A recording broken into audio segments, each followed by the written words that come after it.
सामान्य सभाમાં કોર્પોરેટરોના એકબીજા પર આક્ષેપો છે। કોર્પોરેટરોના એકબીજા પર તોડ પાણીના આક્ષેપો। ભાજપના કોર્પોરેટર કનુ ગેડિયાનો આક્ષેપ છે। વિપક્ષ નેતાએ ગેરકાયદે બાંધકામના 11 લાખ માંગ્યા। વિપક્ષે કહ્યું પુરાવા હોય તો કેસ કરો।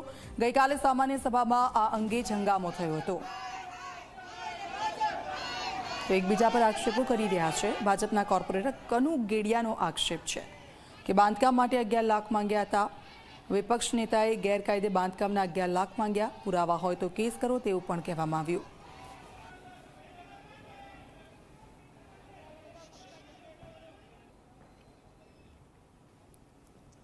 આમ આદમી પાર્ટીના વિપક્ષ નેતા પાયલ સાકરિયા ઉપર બાંધકામ માટે રૂપિયા 11 લાખ માંગવામાં આવ્યા હોવાનો આક્ષેપ ખુદ કોર્પોરેટર કનુ ગેડિયા દ્વારા કરવામાં આવ્યો છે। હાલ આપની સાથે કનુ ગેડિયા જોડાયા છે। જે આક્ષેપ કરવામાં આવ્યો છે શું છે?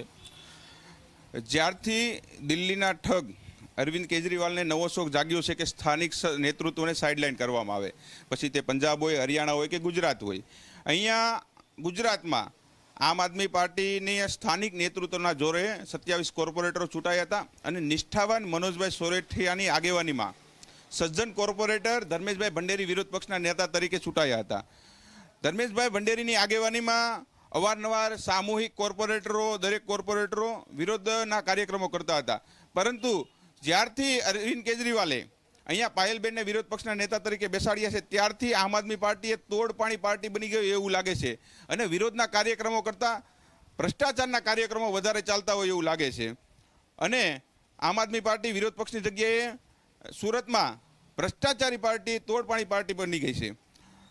આ જે આરોપ છે, આરોપમાં એવું છે કે ટીપી 11માં એક 18 ગાળાની સોસાયટીમાં બાંધકામ શરૂ હતું, ત્યાં પાયલબેને એક ગાળાના 1.5 લાખ રૂપિયા લેખે 18 ગાળાના 27 લાખ રૂપિયા નક્કી કર્યા હતા અને 11 લાખ રૂપિયા ટોકન લેવા માટે વસેટિયાને મોકલ્યો હતો। પરંતુ જ્યારે અમારે સામે આ વાત આવતા અમે પાયલબેનને ફોન કરી અને ખખડાવ્યા હતા, જેથી કરીને તેઓ ત્યાંથી રફુચક્કર થઈ ગયા હતા।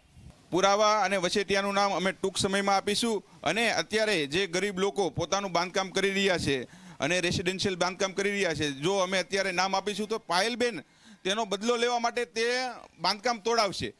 પરંતુ હું એમ કહું છું કે પાયલબેન જ તેના પુરાવા આપશે। જો જે વ્યક્તિએ પૈસા નથી આપ્યા, પાયલબેન તેની પર અધિકારીઓ પર દબાણ કરી અને એનું બાંધકામ તોડાવવા માટે કોશિશ કરશે ત્યારે એ જ સામે આવશે।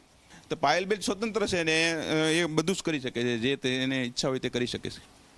તો આ હતા કનુભાઈ ગેડિયા, જેઓ પહેલાં આમ આદમી પાર્ટીમાં હતા કોર્પોરેટર તરીકે, પરંતુ હવે હાલ ભાજપમાં જોડાયા છે। પરંતુ જે રીતે ગેરકાયદેસર બાંધકામના નામે રૂપિયા માંગવામાં આવી રહ્યા છે ત્યારે તેઓ આગળ આવી રહ્યા છે અને ખાસ કરીને પાયલ સાકરિયા દ્વારા આ જે ગેરકાયદેસર બાંધકામના ટોકન પેટે રૂપિયા 11 લાખની માંગણી કરવામાં આવી હોવાનો આક્ષેપ અહીં કરવામાં આવી રહ્યો છે। કેમેરામેન વિજય બેસાણી સાથે ચેતન પટેલ, ઝી મીડિયા, સુરત। એ આક્ષેપ એટલા માટે કારણ કે એમની પાસે કોઈ જવાબ નહોતા કે જે અત્યારે ભેદભાવની નીતિ થઈ રહી છે તો એના ઉપર શું જવાબ આપી શકે। અમે જવાબ માંગ્યા કે તમે શાસકો શું કરો છો, અધિકારીઓ એટલું ખોટું કરે, અધિકારીઓ ઉપર કેમ એક્શન નથી લેવાયા, તો એમની પાસે જવાબ ના હોવાના કારણે એ લોકોએ ખોટી રીતના આક્ષેપો નાખ્યા। અને કોટેજ ઇન્ડસ્ટ્રીની વાત કરું તો કોટેજ ઇન્ડસ્ટ્રી સુરતની અંદર જે નાના લોકો, જે મધ્યમ ક્લાસના લોકો જે રહે છે, માંડ લોહી પરસેવો એક કરીને વર્ષો પછી પોતાનું ઘર બનાવ્યું હોય અને બાજુમાં જો કોટેજ ઇન્ડસ્ટ્રી આવતી હોય તો તમામ રહીશોનો વિરોધ હોય અને આ રહીશોના વિરોધની સાથે અમે પણ છીએ અને વિપક્ષ હંમેશા જ્યારે લોકોને પ્રોબ્લેમ હશે, જ્યારે એમને અવાજ ઉઠાવવાની જરૂર પડશે ત્યારે અમે એનો અવાજ બનશું અને એના માટે જ અમને અહીંયા બેહવાની જવાબદારી લોકોએ આપી છે, એટલા માટે આશીર્વાદ આપ્યા છે ને એટલે બેઠા છીએ। અને વિપક્ષે અમે લોકોએ કોટેજ ઇન્ડસ્ટ્રીના વિરોધમાં જ્યારે અમે ગયા અને નિયમો પ્રમાણેની કામગીરી થાય એના માટેની માંગણી કરી તો એ ભાજપના જે કોર્પોરેટરો છે એનાથી સંભળાયું નહીં અને એના કારણે એ લોકો ખોટી રીતે આક્ષેપો નાખવા માંડ્યા।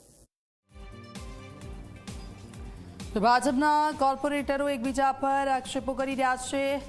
આપ જુઓ, વિપક્ષના નેતાએ ગેરકાયદેસર બાંધકામ માટે 11 લાખ રૂપિયા માંગ્યા હતા। ગઈકાલે પણ આ જ બાબતને લઈને હંગામો થયો હતો, બેનરો સાથે તમામ લોકો પહોંચ્યા હતા।